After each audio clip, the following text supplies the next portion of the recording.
menjadi orang yang beriman. Yang pertama, kedamaian dan ketenangan hati. Berarti di saat kita sudah beriman, kita akan memiliki hati yang damai dan ketenangan hati. Berarti di saat kita mengalami masalah, di saat kita pada pencobaan, kita akan menghadapinya dengan hati yang tenang. Karena masalah yang dihadapi dengan emosi atau tergesa-gesa, maka itu akan membuat masalah semakin rumit dan kita tidak akan menemukan titik terang dari masalah yang kita hadapi. Tetapi di saat kita sudah memiliki iman, kita akan bisa menghadapi, mengontrol emosi yang dalam diri kita menjadi lebih tenang dan kita akan mengalami kedamaian. Dan poin yang kedua, transformasi karakter dan pribadi. Nah, seperti yang Ibu katakan sebelumnya, dengan iman kita akan mengubah karakter kita yang buruk menjadi lebih baik. Meskipun ini memang agak sulit, karena mengubah sesuatu itu tidak bisa secara spontan. Tetapi kita akan melakukan transformasi perubahan karakter itu dengan secara perlahan dan pelan-pelan. Dan yang ketiga, kekuatan menghadapi ujian. Ini sama seperti poin yang pertama. Di saat kita sudah memiliki iman, kita akan memiliki kekuatan dalam menghadapi ujian yang datang dalam hidup kita. Ujian-ujian itu dapat kita artikan sebagai suatu tantangan, dan kita bisa mendefinisikan ujian itu sebagai suatu kesulitan, ya. Nah, tetapi Tuhan mengatakan bahwa dengan iman kita akan diberikan kekuatan dalam menghadapi setiap pencobaan-pencobaan yang ada dalam hidup kita. Dan poin yang keempat, kasih yang tulus kepada sesama. Nah, dengan iman kita akan memiliki kasih yang tulus terhadap sesama kita. Tetapi orang-orang yang tidak memiliki iman, dia akan memiliki kemunafikan. Misalnya Julita membantu Lili, tetapi karena dia tidak memiliki iman, dia akan menunjukkan dia membantu Lili di media sosial. Sekarang lagi viral ya seperti itu, dia memberikan Lili bantuan, tetapi dia sambil memvideokan lalu diunggah di media sosial. Tetapi Tuhan tidak menginginkan hal yang seperti itu. Tuhan menginginkan kasih yang tulus kepada sesama. Berarti di sini kalau misalnya Julita memiliki iman, dia benar-benar tulus membantu Lili. Dia bisa berbagi kepada Lili tanpa mengharapkan timbal balik dari Lili. Nah, sekarang kita masuk dalam tantangan dalam hidup orang beriman. Ibu minta kepada Warni untuk membaca poin nomor 1. Pengaruh teknologi dan hiburan. Dalam era digital, kita sering kali tergoyah untuk lebih banyak menghabiskan waktu di media sosial, menonton video atau bermain game daripada beribadah. Yang kedua, lingkungan yang tidak mendukung. Ada kalanya kita berada di lingkungan yang tidak mendukung kehidupan moral kita, misalnya teman-teman yang tidak percaya kepada Tuhan atau tidak peduli dengan ibadah. Yang ketiga, rasa bosan membaca Alkitab. Kadang kita merasa bosan dengan aktivitas membaca Alkitab atau merasa tidak ada perubahan, misal dalam hidup meskipun sudah membaca. Yang keempat, rasa malas untuk berdoa. Kadang-kadang kita juga merasa malas untuk berdoa, terutama jika kita sedang sibuk atau lelah. Nah, di sini ada 4 tantangan dalam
Sudah selesai? Di sini Ibu akan menjelaskan tekniknya.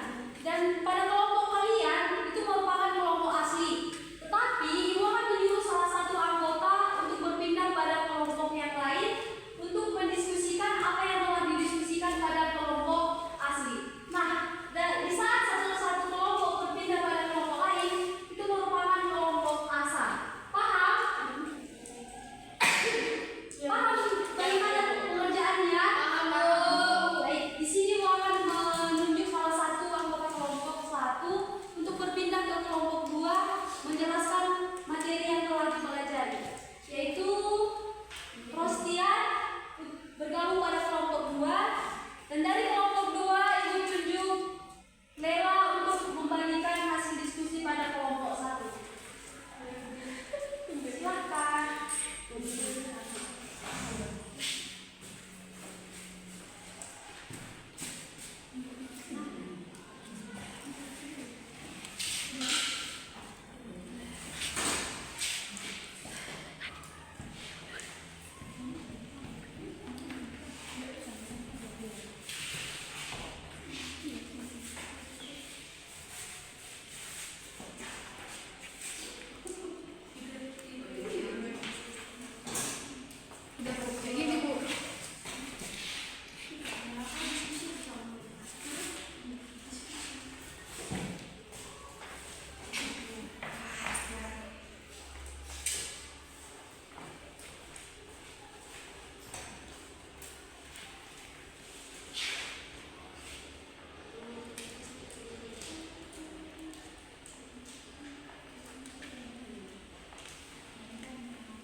Teman-teman yang mendukung itu kan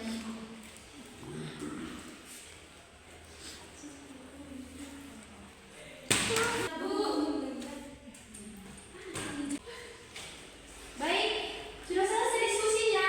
Sudah, Bu. Sekarang kembali ke kelompok asli. Ya, Bu.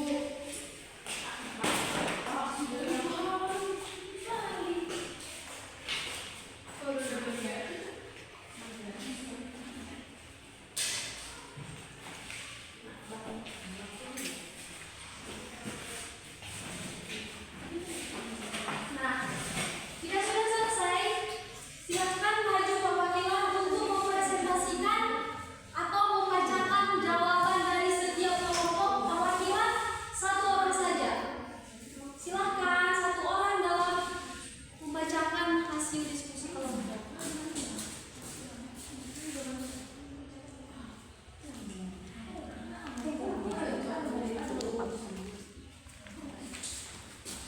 Kelompok satu. Iya, Bu.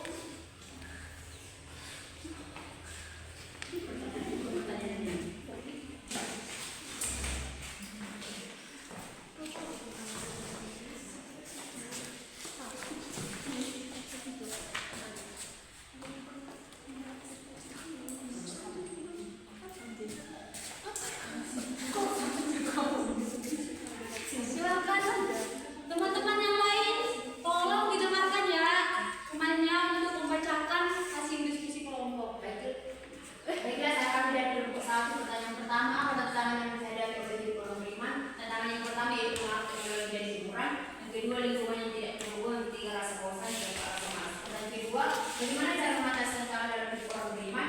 Cara mengatasinya yaitu membuat jadwal ibadah, berdoa singkat tetapi konsisten, yang artinya tidak bertele-tele, bertele dan mengumpul. Oke, jawabannya benar. Tepuk tangan untuk kelompok satu. Terima kasih Bu Mawar. Untuk kelompok dua. yang pertama adalah apa tantangan yang dihadapi oleh hidup orang beriman. Tantangan yang dihadapinya adalah lingkungan yang toksik, tekanan sosial, penyimpangan moral, dan gangguan nafsu. Dan bagaimana cara mengatasi tantangan dalam hidup orang beriman? Yaitu dengan semakin mendekatkan diri dengan Tuhan, menguatkan iman, tetap bersyukur, dan tidak lupa berdoa setiap hari. Terima kasih. Tepuk tangan untuk kelompok dua. Baik, kita akan mengakhiri pembelajaran pada hari ini.